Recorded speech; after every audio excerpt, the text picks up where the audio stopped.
ഇന്ന് മാർച്ച് മാസം 14 തീയതിയാണ്.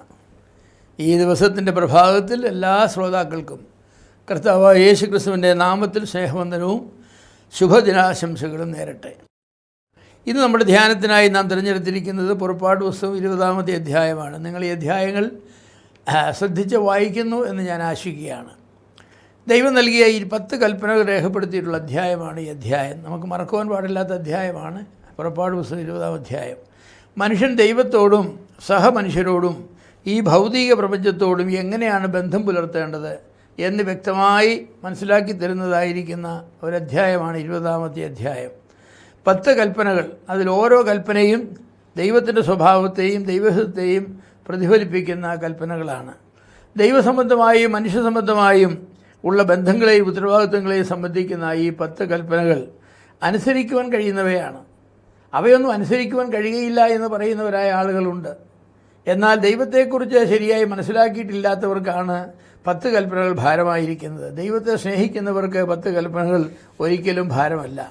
നമ്മുടെ കർത്താവായ യേശു ക്രിസ്തു 10 കൽപ്പനകളെ സമ്മറൈസ് ചെയ്ത് പറഞ്ഞത് നാം ഓർക്കുന്നുണ്ടല്ലോ. താൻ പറഞ്ഞത് രണ്ടായിട്ട് അതിനെ സമ്മറൈസ് ചെയ്തു. ആദ്യത്തെ 4 കൽപ്പനകൾ ദൈവത്തോടുള്ള നമ്മുടെ ബന്ധത്തെയും പിന്നെയുള്ള 6 കൽപ്പനകൾ മനുഷ്യരോടുള്ള നമ്മുടെ ബന്ധത്തെയുമാണ്. ഈ രണ്ടിനെയും കർത്താവ് സമ്മറൈസ് ചെയ്തത് സ്നേഹിക്കുക എന്ന വാക്കുകൊണ്ടാണ്. ദൈവത്തെ സ്നേഹിക്കുക, അയൽക്കാരനെ സ്നേഹിക്കുക.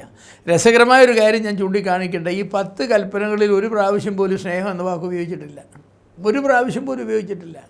എന്നിട്ടും കർത്താവ് 10 കൽപ്പനകളെ സമ്മറൈസ് ചെയ്തപ്പോൾ സ്നേഹം എന്ന വാക്കുകൊണ്ടാണ് സമ്മറൈസ് ചെയ്തത്.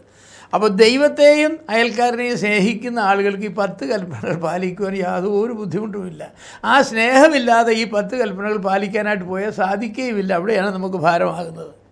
ആദ്യത്തെ 4 കൽപ്പനകൾ ദൈവത്തോടുള്ള നമ്മുടെ പ്രതികരണത്തെ സംബന്ധിക്കുന്നതാണ്.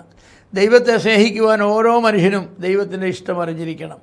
ആരാധനാഭാവത്തോടു കൂടെയാണ് നാം ദൈവത്തെ സമീപിക്കേണ്ടത്. നമ്മുടെ ഭാവനകൾക്കനുസരിച്ച് നമുക്ക് ദൈവത്തെ രൂപപ്പെടുത്തിയെടുക്കാനായിട്ട് സാധിക്കുകയില്ല. ദൈവത്തെ ചിത്രീകരിക്കാൻ സാധിക്കുകയില്ല. നമ്മുടെ ചിന്തയിൽ പോലും ദൈവത്തെക്കുറിച്ച് അങ്ങനെ ചിന്തിക്കാനായിട്ട് പാടില്ല. ദൈവത്തിൻ്റെ വെളിപ്പാടുകളുടെ വെളിച്ചത്തിൽ ദൈവം ആരാണെന്ന് മനസ്സിലാക്കി ആ ദൈവത്തെ പറ്റിയുള്ള സദ്ഭാവനകളാണ് നമ്മുടെ ഹൃദയത്തിൽ ഉണ്ടാകേണ്ടത്.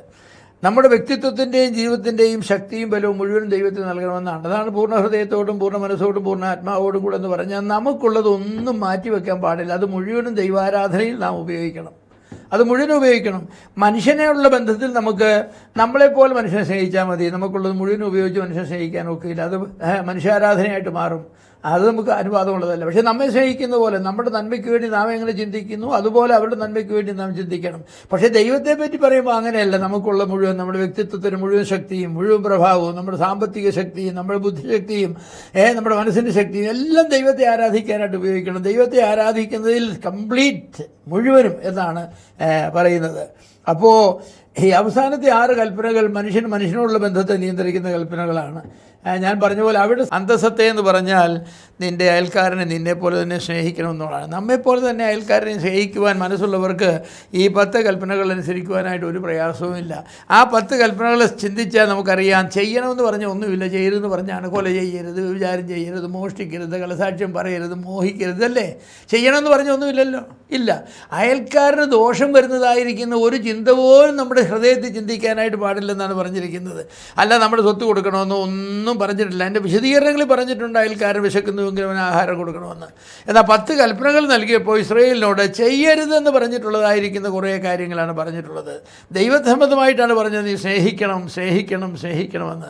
എൻ്റെ പ്രിയമുള്ളവരെ, അപ്പനെയും അമ്മയും അനുസരിക്കുന്ന കാര്യത്തിൽ പറഞ്ഞു നിൻ്റെ മാതാപിതാക്കളെ നീ അനുസരിക്കണം, ബഹുമാനിക്കണമെന്ന്. വളരെ പ്രധാനപ്പെട്ടതായിരിക്കുന്ന കാര്യങ്ങളാണ് ദൈവം നമ്മോട് പറഞ്ഞിട്ടുള്ളത്.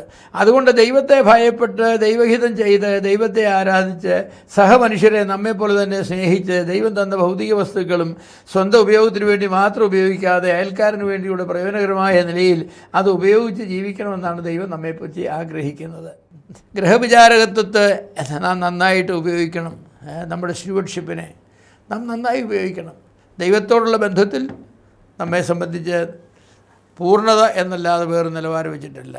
പൂർണ്ണത അത് ഓരോ മനുഷ്യൻ്റെയും പൂർണ്ണതയ്ക്ക് വ്യത്യാസം വരും. നീ ബുദ്ധി കൂടുതലാണെങ്കിൽ നിൻ്റെ മുഴുവൻ ബുദ്ധിയും ദൈവത്തിന് വേണ്ടി വേണം. നീ കഴിവ് കൂടുതലാണെങ്കിൽ നിൻ്റെ മുഴുവൻ കഴിവ് വേണം. നീ ധനവാനാണെങ്കിൽ നിൻ്റെ മുഴുവൻ ധനവും ഉപയോഗിക്കണം. അങ്ങനെ ദൈവത്തെ സ്നേഹിക്കാനും നമ്മെപ്പോലെ തന്നെ നമ്മുടെ കൂട്ടുകാരനെ അയൽക്കാരനെ സ്നേഹിക്കാനും ദൈവം നമ്മെ സഹായിക്കട്ടെ. ബുദ്ധിമുട്ടുള്ള കൽപ്പനകളല്ലാതെ ദൈവത്തെ സ്നേഹിക്കുന്നവർക്കും അയൽക്കാരനെ സ്നേഹിക്കുന്നവർക്കും പാലിക്കുവാൻ കഴിയുന്ന കൽപ്പനകൾ മാത്രമേ ദൈവം തന്നിട്ടുള്ളൂ. ഈ കൽപ്പനകളെ ആദരിച്ച് ജീവിക്കുവാൻ ദൈവം നമ്മെ സഹായിക്കട്ടെ.